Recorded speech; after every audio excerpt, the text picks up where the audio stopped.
Ibu dosen serta teman-teman yang kami hormati. Perkenalkan, kami dari kelompok 7, saya Zahra Nagita bersama Putri Sylvia Oktaviani, Raiden Raga, Rebecca Ayu Putri Kloper, Sarah Narulita, Stephen Putra Chandra, Valencia Michelle Gunawan, dan Genta Fajri Abdika. Pada kesempatan kali ini, kami akan mempresentasikan materi mengenai masalah-masalah yang dihadapi Pancasila dikaitkan dengan hak asasi manusia dan demokrasi di Indonesia. Pancasila bukan hanya dasar negara, tetapi juga menjadi pedoman moral dalam kehidupan berbangsa dan bernegara. Nilai-nilai Pancasila menjadi dasar dalam menghormati hak asasi manusia, sekaligus menjalankan demokrasi yang sesuai dengan kepribadian bangsa Indonesia. Namun dalam praktiknya masih terdapat berbagai tantangan sehingga penerapan nilai-nilai tersebut belum sepenuhnya berjalan dengan baik. Selanjutnya, materi pertama akan disampaikan oleh Putri Sylvia. Terima kasih Genta. Sebelum membahas berbagai permasalahan, kita perlu memahami terlebih dahulu hubungan antara Pancasila, hak asasi manusia, dan demokrasi. Pancasila merupakan dasar negara sekaligus ideologi bangsa Indonesia yang menjadi pedoman dalam kehidupan bermasyarakat, berbangsa, dan bernegara. Hak asasi manusia adalah hak dasar yang dimiliki setiap manusia sejak lahir sebagai anugerah dari Tuhan Yang Maha Esa. Hak tersebut harus dihormati oleh negara maupun sesama warga negara. Sedangkan demokrasi merupakan sistem pemerintahan yang memberikan kesempatan kepada rakyat untuk ikut menentukan kebijakan negara melalui mekanisme yang sesuai dengan konstitusi. Hubungan ketiganya sangat erat karena demokrasi di Indonesia harus tetap berlandaskan nilai-nilai Pancasila dan tetap menghormati hak asasi manusia. Terima kasih Putri. Salah satu masalah yang masih sering terjadi adalah praktik politik uang. Dalam beberapa pemilihan umum, masih ditemukan pemberian uang maupun barang kepada masyarakat untuk mempengaruhi pilihan politik mereka. Praktik seperti ini bertentangan dengan sila keempat Pancasila karena keputusan politik seharusnya lahir melalui musyawarah dan pertimbangan yang bijaksana, bukan karena imbalan materi. Selain itu, politik uang juga sering menjadi awal munculnya praktik korupsi setelah seseorang memperoleh jabatan. Selanjutnya saya akan menjelaskan mengenai penyebaran hoax dan politik identitas. Perkembangan teknologi informasi memang memberikan banyak manfaat bagi masyarakat.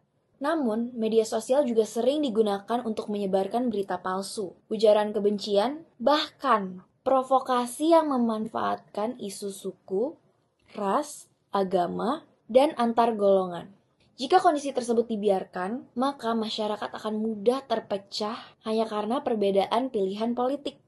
Padahal Pancasila mengajarkan bahwa keberagaman harus jadi kekuatan bangsa, bukan alasan untuk saling bermusuhan. Karena itu diperlukan sikap kritis dalam menggunakan media sosial, serta kemampuan menyaring informasi sebelum menyebarkannya.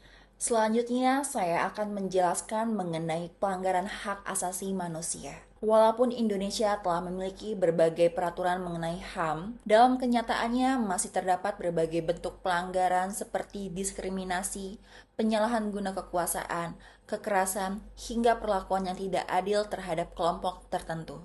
Dalam Pancasila, terutama sila kedua, yaitu kemanusiaan yang adil dan beradab. Setiap manusia memiliki harkat dan martabat yang sama, sehingga harus diperlakukan secara adil tanpa membeda-bedakan latar belakang apapun. Menurut kami, perlindungan HAM bukan hanya menjadi tanggung jawab pemerintah, tetapi juga seluruh masyarakat.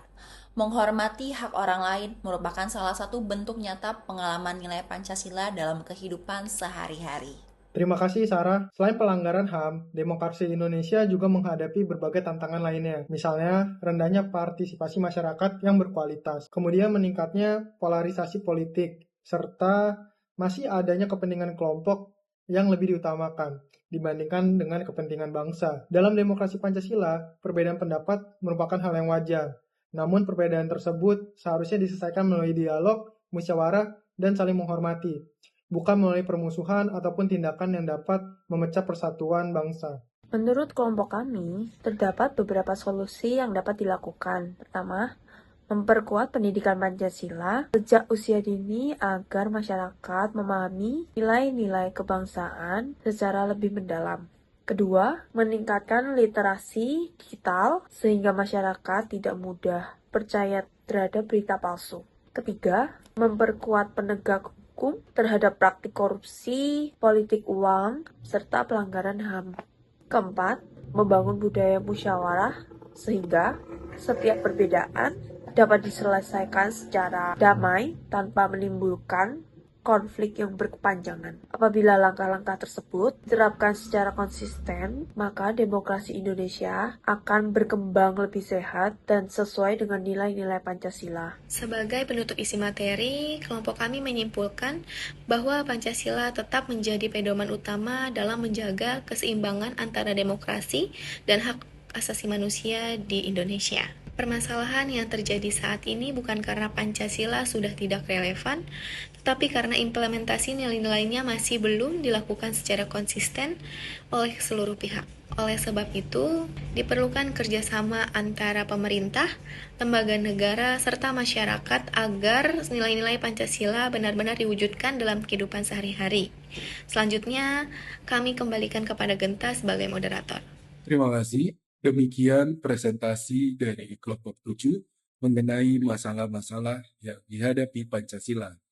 Dikaitkan dengan hak asasi manusia dan demokrasi di Indonesia.